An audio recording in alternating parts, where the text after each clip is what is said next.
వందేహం శ్రీగురో శ్రీయుతాపదకమలం శ్రీగురోన్ వైష్ణవాంశ్చ శ్రీరూపం సాగ్రజాతం సహగణ రఘునాథాన్వితాం తం సజీవం సాద్వైతం సావధూతం పరిజనసహితం కృష్ణచైతన్యదేవం శ్రీరాధాకృష్ణపాదాన్ సహగణ లలితా శ్రీవిశాఖాన్వితాంశ్చ हे कृष्ण करुणा सिंधु दीनबंधु जगत्पते गोपेशा गोपिका कांता राधा कांता नमोस्तुते तप्त कांचन गौरांगी राधे वृंदावनेश्वरी ऋषभानुसुते देवी प्रणमामि हरिप्रिये वाञ्छाकल्पतरुभ्यश्च कृपा सिंधुभ्य एव च पतितानां पावनेभ्यो वैष्णवेभ्यो नमो नमः।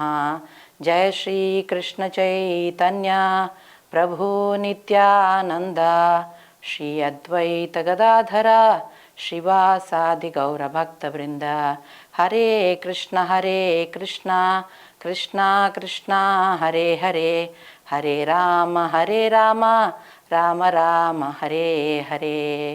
ओम अज्ञानतिमिरान्धस्य ज्ञानाञ्जनाशलाकयां चक्षुरुन्मिलितं येन तस्मै श्रीगुरवे नमः। जय श्री कृष्ण चैतन्य प्रभु नित्यानंद श्री अद्वैत गदाधर श्रीवासादि गौरभक्तवृंद। हरे कृष्ण कृष्ण कृष्ण हरे हरे हरे राम राम राम हरे हरे। नमः ओं विष्णुपादाय कृष्णप्रेष्ठाय भूतले श्रीमते भक्तिवेदांत स्वामिन्निति नामिने। नमस्ते सारस्वते देवी गौरवाणी प्रचारिणे निर्विशेषा शून्यवादी पाश्चात्यदेशतारिणे। हरे कृष्ण। సో ఈ మధ్య మనము సనాతన ధర్మం గురించి ఎక్కువగా వింటున్నాము. సనాతన ధర్మము అంటే ఏమిటి? సనాతన అంటే శాశ్వతమైనటువంటిది. అంటే ధర్మంతు సాక్షాత్ భగవత్ ప్రణీతం. భగవంతుడు ఎలాగ ఆయన యొక్క క్రియల ద్వారా చూపించారో దాన్ని ధర్మము అంటారు. అలాగే సనాతన అంటే భగవంతుడికి మనకు ఉన్నటువంటి బంధము శాశ్వతమైనటువంటిది. సనాతన అంటే శాశ్వతమైనటువంటి సంబంధము. మనము ఆత్మలము, భగవంతుడు పరమాత్మ. ఆత్మ పరమాత్మ ఎప్పుడూ కూడా ఒక చెట్టు మీద కూర్చున్నటువంటి రెండు పక్షి లాంటివి. ఆత్మ అనుభవించే అటువంటి పక్షి, పరమాత్మ ఆయనకి సాక్షిభూతుడుగా ఉంటారన్నమాట. సో భక్తుడికి భగవంతుడికి, జీవుడికి భగవంతుడికి ఉన్నటువంటి బంధాన్ని సనాతన అని అంటారనమాట. సో భగవంతుడిని సచ్చిదానంద విగ్రహ అంటారు. సత్ చిత్ ఆనంద. సత్ అంటే శాశ్వతమైనటువంటిది, చిత్ అంటే జ్ఞానం కలిగినటువంటి వాడు, ఆనంద అంటే ఎల్లప్పుడూ ఆనందంలో ఉన్నటువంటి విగ్రహ రూపము. అంటే భగవంతుడికి ఒక రూపం అనేది ఉంటుంది.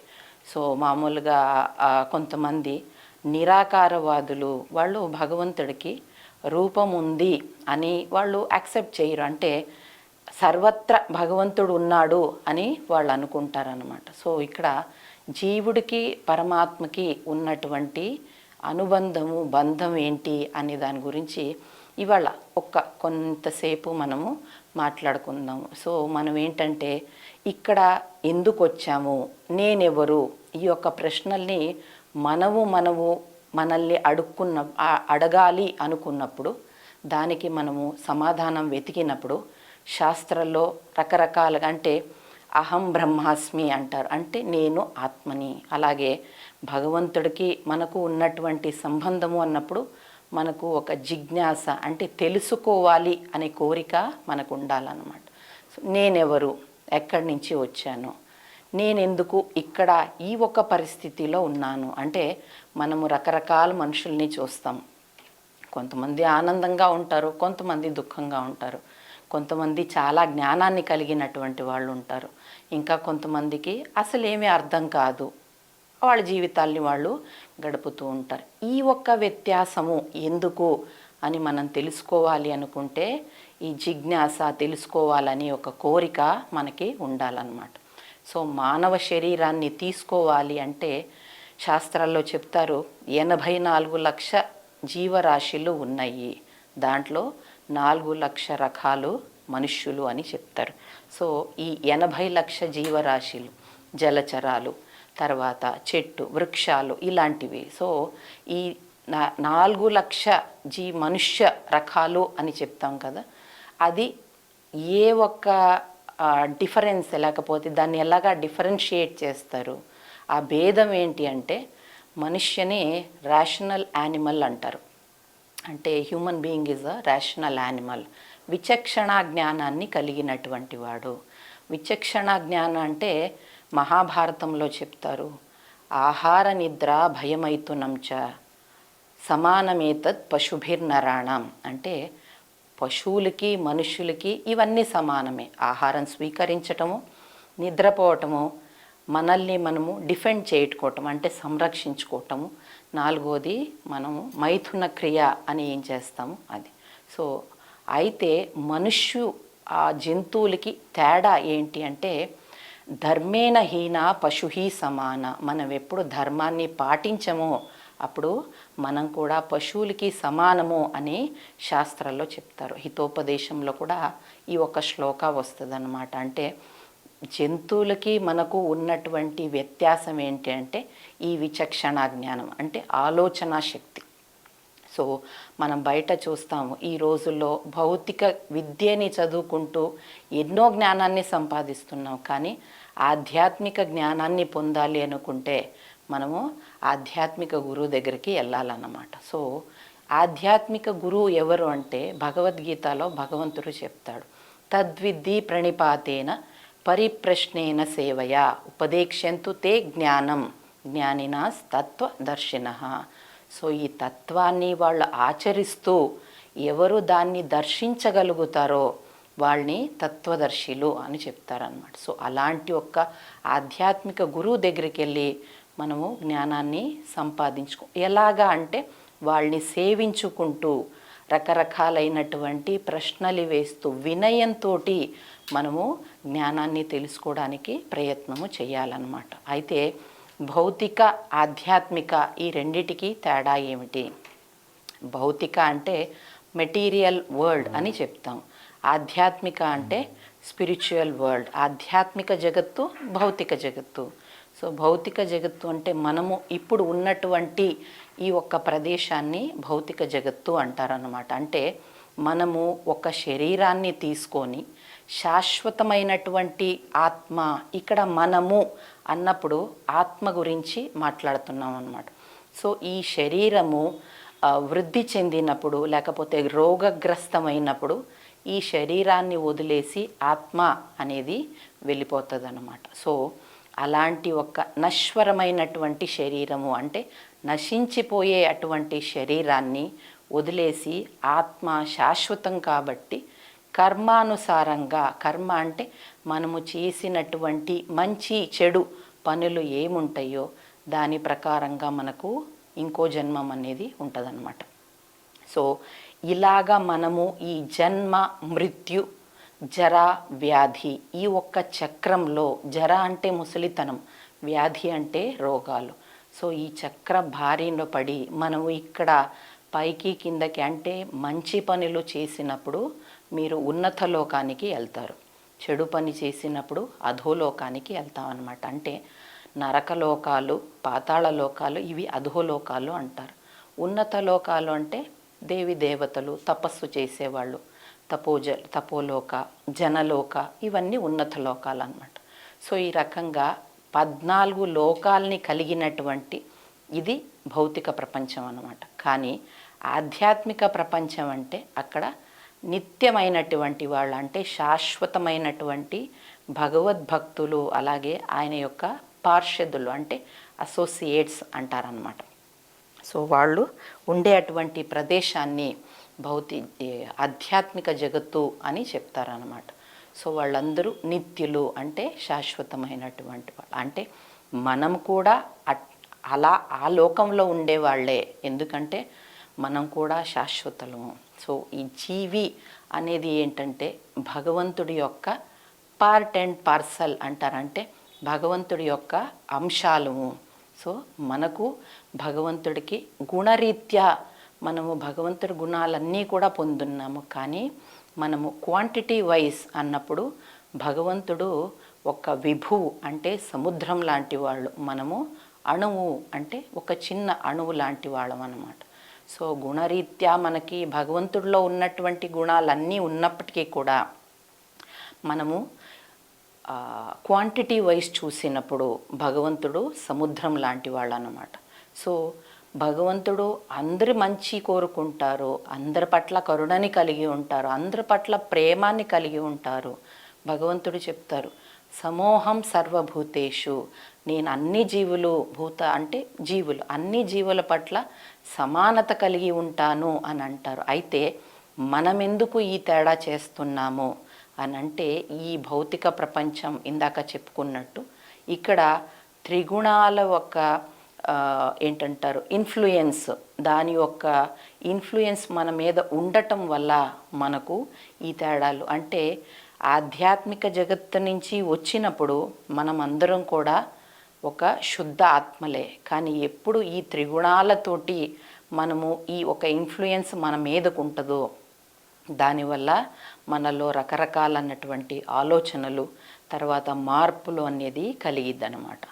ఇందాక చెప్పినట్టు వాళ్ళు ఎందుకు జ్ఞానం కలిగిన వాళ్ళు, నాకెందుకు అంత జ్ఞానం లేదు అంటే వాళ్ళ దగ్గర అంత సంపద ఉంది, నా దగ్గర ఎందుకు లేదు అని అన్నప్పుడు శాస్త్రాల్లో చెప్తారు, ఈ తేడా అనేది ఏంటంటే ఇది భగవంతుడి ద్వారా సృష్టించినటువంటి తేడాలు కాదు, ఇదంతా కూడా మనము చేసుకున్నటువంటి కర్మ. కర్మ అంటే మనము చేసుకున్నటువంటి క్రియ, ఇక్కడ చేసేటువంటి పనుల ద్వారా మనకి ఆ రిజల్ట్ అనేది వస్తుంది అన్నమాట. ఎప్పుడు మనం రూఢి మాటల్లో చెప్పుకుంటూ ఉంటాం, పుణ్యాత్మలో పాపాత్మలో అని చెప్పి. సో పుణ్యమైనటువంటి కర్మాన్ని చేసేవాళ్ళని పుణ్యాత్మ, ఆత్మ అని సంబోధిస్తాము, మాట్లాడతాం, కానీ దాని గురించి ఎక్కువగా మనము ఆలోచించమన్నమాట. సో మనము ఇప్పటికీ కూడా భగవంతుడి యొక్క సంబంధాన్ని కలిగే ఉన్నాము. కానీ ఈ భౌతిక ప్రపంచంలో రావటం వల్ల, ఈ త్రిగుణాల వల్ల మనలో ఆ కొంచెం ఏంటంటారు ఒక పదర లాంటిది వచ్చింది, మాయ.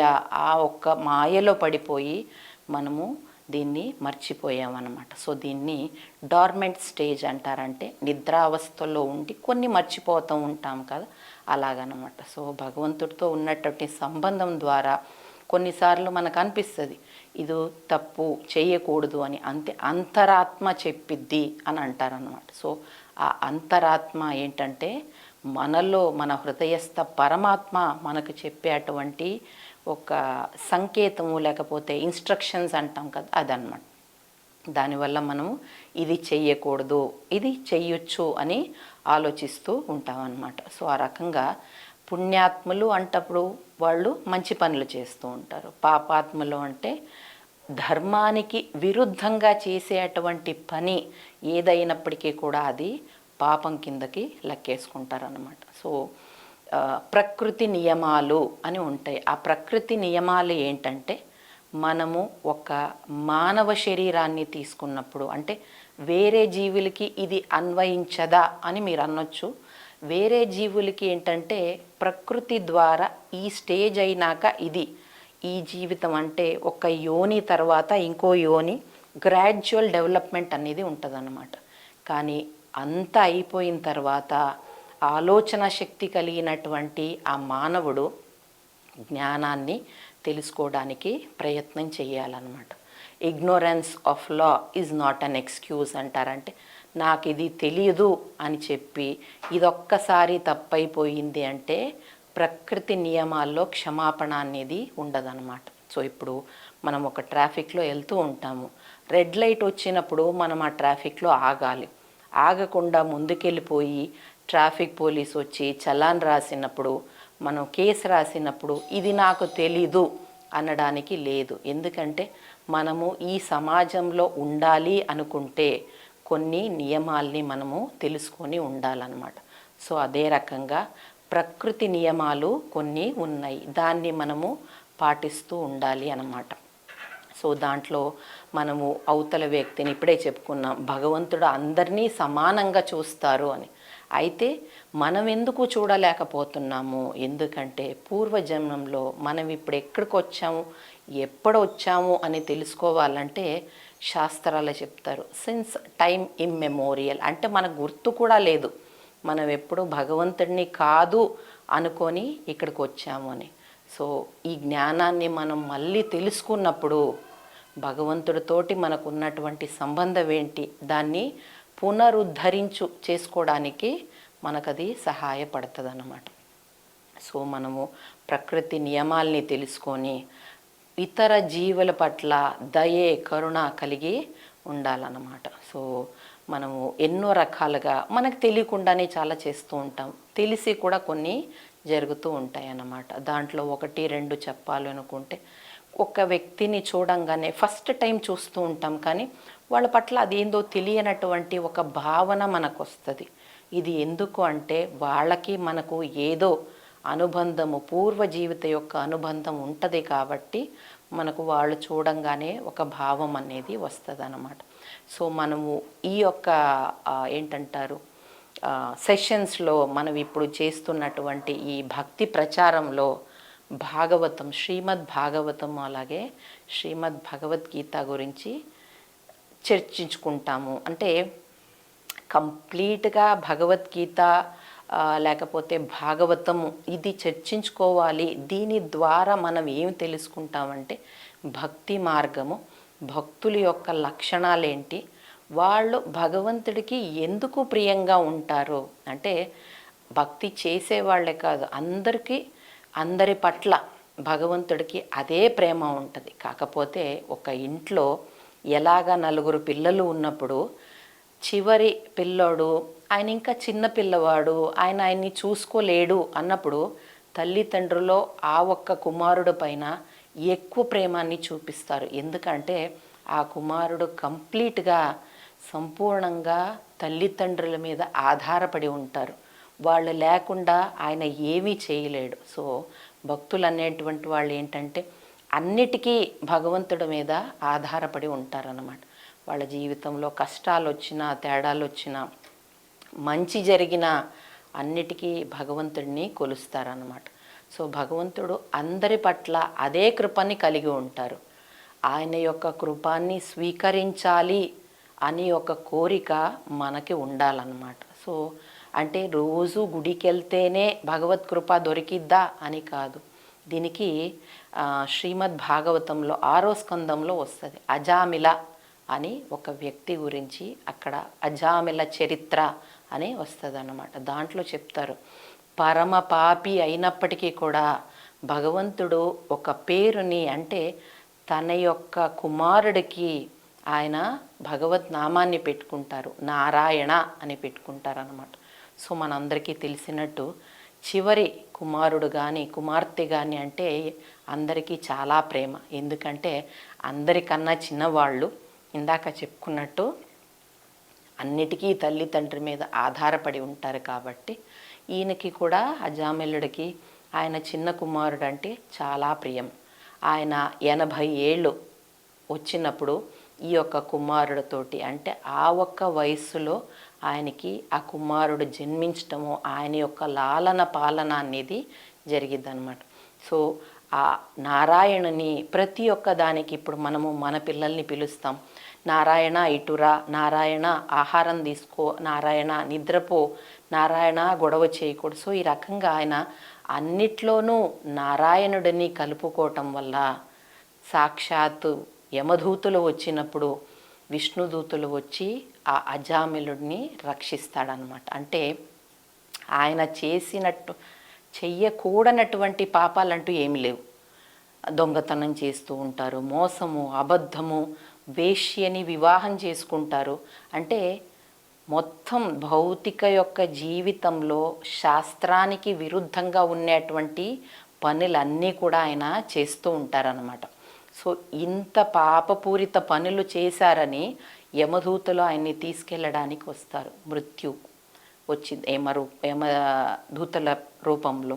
కానీ ఆ సమయంలో ఆయన నారాయణ అని పలికారు కాబట్టి భగవద్ నామం ఉచ్చారణ వల్ల ఆయనకి విష్ణుదూతలు వచ్చి ఆయన యమదూతల బారి నుంచి బయటపడ్డారనమాట. సో విష్ణుదూతలు వచ్చి ఆయన్ని రక్షిస్తారు. యమదూతలకి వాళ్ళు చెప్తారన్నమాట, ఈయన మా పరిధిలో ఉన్నారు, ఎందుకంటే ఆయన భగవంతుడి యొక్క భక్తుడు. సో యమదూతలు అడుగుతారు వాళ్ళని, అంటే ఈయన చేయనటువంటి పాపాలు ఏమీ లేవు, కానీ మీరు ఆయన్ని ఎందుకు రక్షిస్తున్నారు? మా యొక్క ప్రభు అంటే యమధర్మరాజు యొక్క ఆదేశం మీద మేము ఇక్కడికి వచ్చాము, మీరు మమ్మల్ని మా యొక్క డ్యూటీ పనిలో మీరు ఆటంకం చేస్తున్నారు అన్నప్పుడు వాళ్ళు చెప్తారన్నమాట విష్ణుదూతలు. ఆయన పాపం చేసినటువంటి అప్పటికీ కూడా ఆయన ఇప్పుడు నారాయణుడిని ప్రతి ఒక్క పనిలో కూడా నారాయణుడిని ఇంక్లూడ్ చేసుకోవటం వల్ల ఇప్పుడు ఆయన పాపం నుంచి బయటికి వచ్చేశారు. ఆయన ఇప్పుడు ఒక భక్తుడు, సదా నారాయణ స్మరణలో ఉంటారు కాబట్టి ఆయన ఇప్పుడు భక్తుడు కిందకి, అంటే మా యొక్క పరిమితిలో వస్తారు అని. సో ఇవన్నీ విన్న తర్వాత యమదూతలు అక్కడి నుంచి వెళ్ళిపోతారు. సో ఈ ఒక్క సెషన్ లేకపోతే ఈ ఒక్క సందర్భంలో శాస్త్ర ప్రకారంగా హరినామము దానికి ఉన్నటువంటి బలము, పవర్, హరినామం ద్వారా ఏమేమి జరగవచ్చు అనే దాని గురించి మనము ఇప్పుడు కొంచెం డీటెయిల్గా డిస్కస్ చేసుకుందాం. అంటే హరినామ అన్నప్పుడు హరి అంటే హరించేవాడు, మన యొక్క బాధలు, దుఃఖాలు, ఇక్కడ ఉన్నటువంటి ఆటంకాలు, ఇవన్నిటి నుంచి మనల్ని ఎవరన్నా బయటికి తీసుకురాగలరు అంటే అది భగవంతుడు, సాక్షాత్ హరి. హరి నామము అంటే భగవంతుడి యొక్క పేరులు.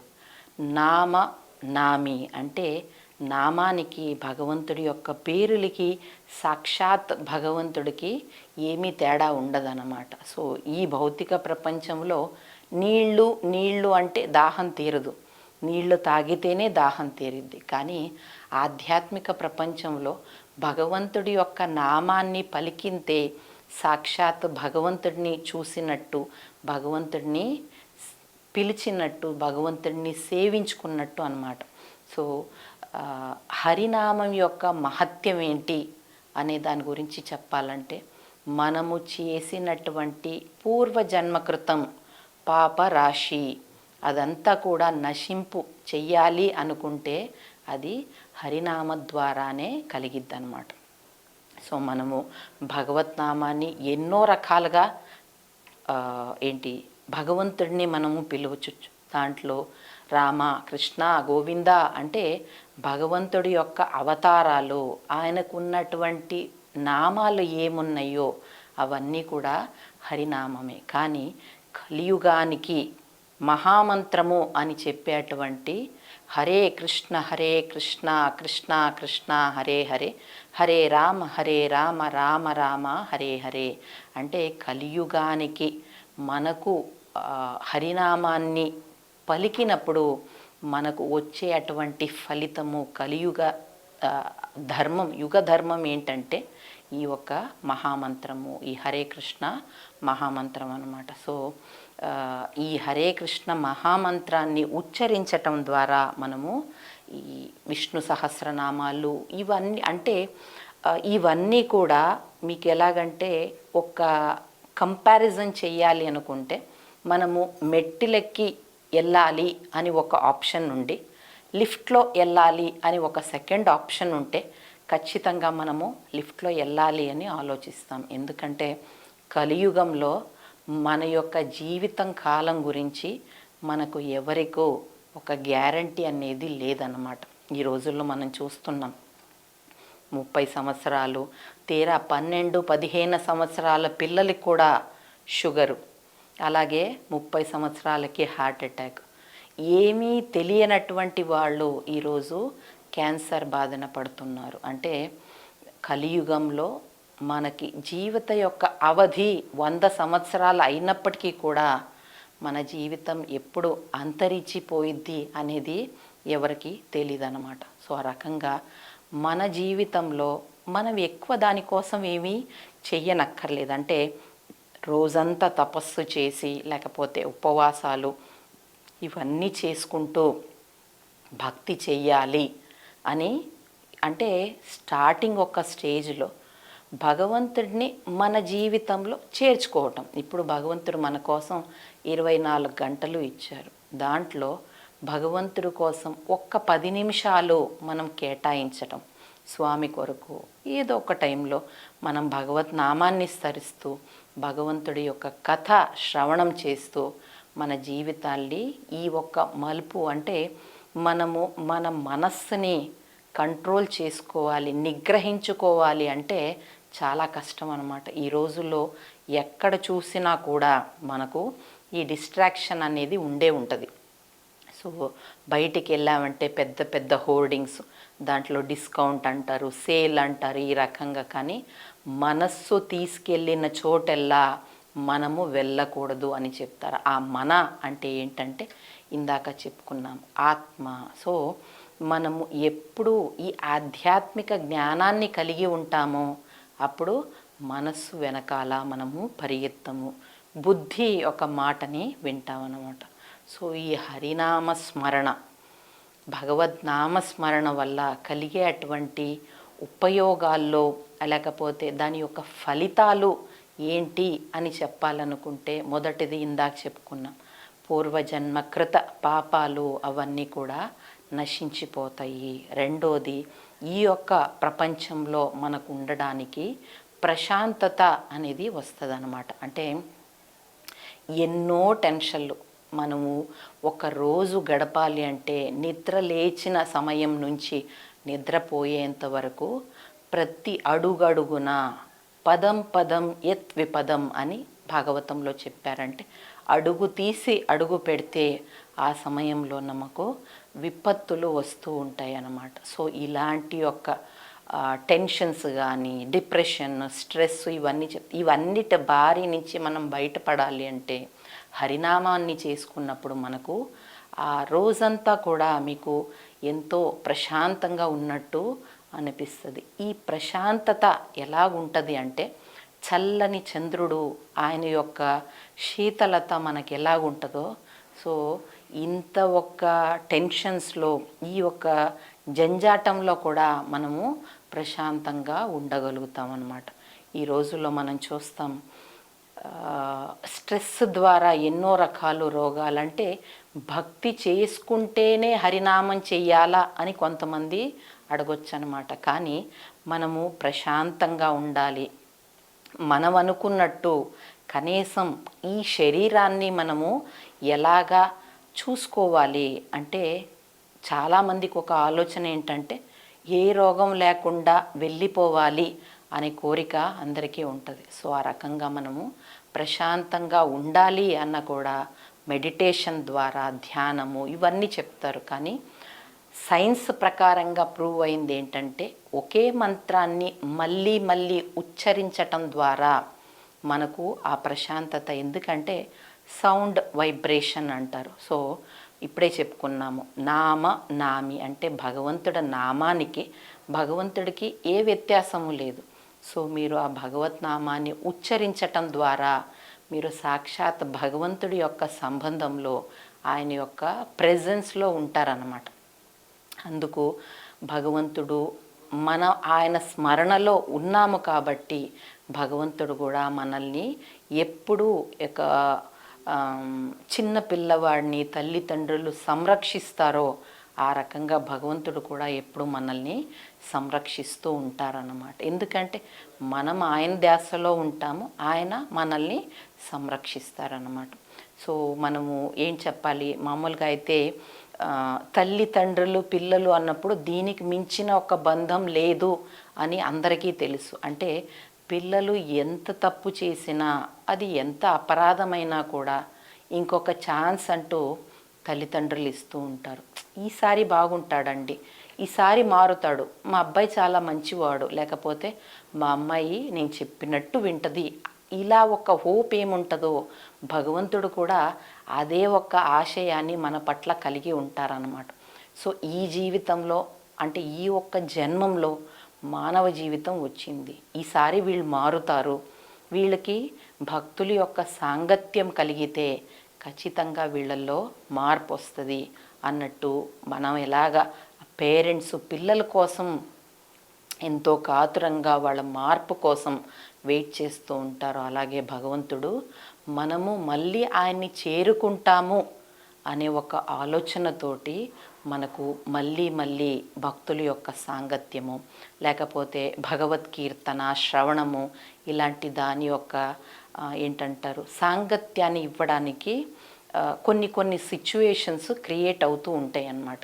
కొన్నిసార్లు మనం చూస్తాం భక్తులు ఎవరన్నా వచ్చి మా ఇంట్లో పలానా ప్రోగ్రాం ఉంది రండి అన్నప్పుడు మనకు కుదరదు. కానీ అప్పుడు ఏంటంటే భగవంతుడు మన కోసం ఒక సిచ్యువేషన్ లేకపోతే ఆ పరిస్థితి అనేది మనకు క్రియేట్ అయ్యింది. ఇప్పటికీ కూడా భగవంతుడు మనల్ని ఫోర్స్ చెయ్యరన్నమాట.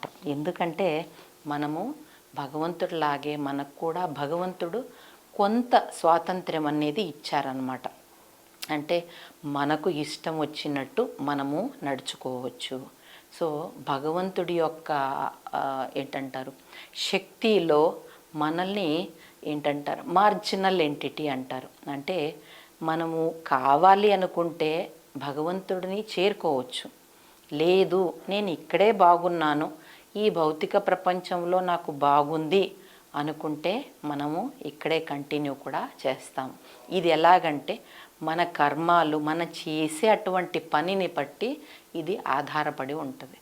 సో మనం రోజుట్లాగా మన నిత్య కర్మాల్ని చేసుకుంటూ భగవంతుడిని మన జీవితంలో ఆహ్వానించినప్పుడు మనం చేసే ప్రతి ఒక్క పనిలో కూడా మన మార్నింగ్ మనం నిద్ర లేవంగానే భగవంతుడితోటి మొదలయ్యి ఆయనతోటి మనము పడుకునేటప్పుడు నిద్రపోయేటప్పటికి అన్నిట్లో అంటే చాలాసార్లు మనం చెప్పుకుంటాం నేను చాలా కష్టపడ్డానండి అందుకోసం నాకు చాలా మార్క్స్ వచ్చింది, లేకపోతే నేను ఎంతో కష్టపడితే నాకు ఇంత ఉన్నత ఉద్యోగం వచ్చింది, లేకపోతే నేను ఇవాళ ఇంత దర్జాగా ఉంటున్నాను అంటే అది నా ఒక స్వయం కృషి అని చెప్పుకుంటాం. కానీ మనము చేసినటువంటి దాన్ని బట్టి మనకు రిజల్ట్ ఉంటుంది అన్నమాట. కొంతమందికి ఎప్పుడు వచ్చే అనుమానం అన్నమాట, వాళ్ళు అంత చెడు పని చేసినప్పటికీ కూడా వాళ్ళకి ఎందుకు మంచి జరుగుతుంది, నేను నాకు తెలిసినంత వరకు ఇంతవరకు నేను ఎవరిని ఇబ్బంది పెట్టలేదు కానీ నాకెందుకు ఇన్ని బాధలు వస్తున్నాయి. సో మనకు వచ్చేటువంటి ఈ రిజల్ట్ అంటే చెడు పని చేసే వాళ్ళకి మంచి జరగటము లేకపోతే మంచి పని చేసే వాళ్ళకి చెడు జరగటం అనేది మన యొక్క కర్మాన్ని ఆధారింపబడి ఉంటుందన్నమాట. సో పూర్వజన్మంలో మనము చేసినటువంటి పనులు ఇప్పుడు మనం ఒక ట్యాప్ ఉన్నటువంటి ఒక బాటిల్లోకి గింజలన్నీ పోస్తూ ఉంటే కింద మనం మంచి గింజలు పోసి దాని తర్వాత చెడు విత్తనాలు పోసి మళ్ళీ మంచి అంటే లేయర్గా మనము ఒక్కదానిపైన ఒకటి పోసినప్పుడు ఫస్ట్ మనం మంచి గింజలు మంచి విత్తనాల్ని పోసాం కాబట్టి ఆ ట్యాప్ ఓపెన్ చేయంగానే మనకు మంచి గింజలే వస్తాయి. కానీ ప్రస్తుతానికి మనం చెడు పని చేస్తున్నప్పటికీ కూడా ఎప్పుడో మనము దాంట్లో పోసినటువంటి మంచి విత్తనాలు రావటం వల్ల మనకు అనిపిస్తుంది వాళ్ళు చెడు పని చేస్తున్నారు వాళ్ళకి మంచి జరుగుతుంది అని మన యొక్క భావన ఉంటుందన్నమాట. కానీ ఏదో జన్మంలో మనము చేసుకున్నటువంటి పనులకి మన క్రియ ఏముంటుందో దాని యొక్క ఫలితము కర్మ ఫలాలు అంటారనమాట. సో ఈ కర్మ ఫలాలు చాలా రకాలుగా అంటే స్టేజ్లో ఉంటాయి. విత్తనము, మొలకెత్తినవి, కాయ, పండు. ఇప్పుడు మనం మాట్లాడేటప్పుడు అంటాము వాడి పాపము పండింది అంటే పాపము పండటం అంటే ఆ స్టేజు వచ్చింది, వాళ్ళు చేసిన దాన్ని అనుభవించే స్టేజు వచ్చింది అని. సో అది గింజగా ఉండాలి విత్తనము, దాని తర్వాత అది సీడ్ జర్మినేట్ అవ్వాలి, అంటే మొలకెత్తాలి, చెట్టు కావాలి, కాయి పండు ఇన్ని స్టేజ్ ఉంటుంది. సో ఈ స్టేజ్లో మనము చేసుకున్నటువంటి కర్మాలు పండు స్థితిలోకి వస్తే దాన్ని మనం అనుభవిస్తాం. ఇంకా గింజలు ఉంటాయి, తర్వాత మొలకెత్తినవి, ఇవన్నీ కూడా చిన్నగా వస్తాయి అన్నమాట. సో మంచి పని చేసిన వాళ్ళకి ఖచ్చితంగా మంచి జరిగిద్ది. సో మనము చెడు చేసిన వాళ్ళకే మంచి ఎందుకు జరిగిద్ది అని తెలుసుకోవాలి అనుకుంటే వాళ్ళు ఏదో జన్మంలో ఇతరులకి మంచి చేశారు, ధర్మాన్ని పాటించారు, కాబట్టి ఈరోజు వాళ్ళు సిరివంతులుగాను, అంటే సంపద కలిగిన వాళ్ళు, లేకపోతే జ్ఞానం కలిగిన వాళ్ళు, రూపవంతులు అలాగా ఉంటారన్నమాట. సో అందరూ ఈ యొక్క ప్రాసెస్ని, ఈ యొక్క స్టేజెస్ని క్రాస్ అవ్వాల్సిందే. సో భగవంతుడు చెప్తాడు, ఈరోజు అంటే దుఃఖము కానీ సుఖము కానీ శాశ్వతం కాదు, ఇది మారుతూ ఉంటుంది. అంటే జన్మించిన వాడు మరణింపక తప్పదు, మరణించిన వాడు జన్మింపక తప్పదు అంటారు కదా. అలాగా శీతోష్ణ సుఖ దుఃఖ, ఈ శీత ఉష్ణాలు అంటే చల్లదనము, వేడి, అలాగే సుఖ దుఃఖ ఇవన్నీ కూడా రాకపోక లాంటివి, అంటే వస్తూ ఉంటాయి పోతూ ఉంటాయి. ఇలాంటి పరిస్థితిలో కూడా ఎవరు భగవంతుడిని ఆధారపడి ఉంటారో, అంటే కష్టం వచ్చినప్పుడు కుంగకుండా, అంటే ఏందా ఇలాగైపోయింది అనకుండా, సుఖం వచ్చినప్పుడు గర్వంతో నడవకుండా, అన్ని పరిస్థితిలోనూ ఎవరు సమానంగా ఉంటారో వాళ్ళు భక్తిలో స్థితమై ఉంటారన్నమాట.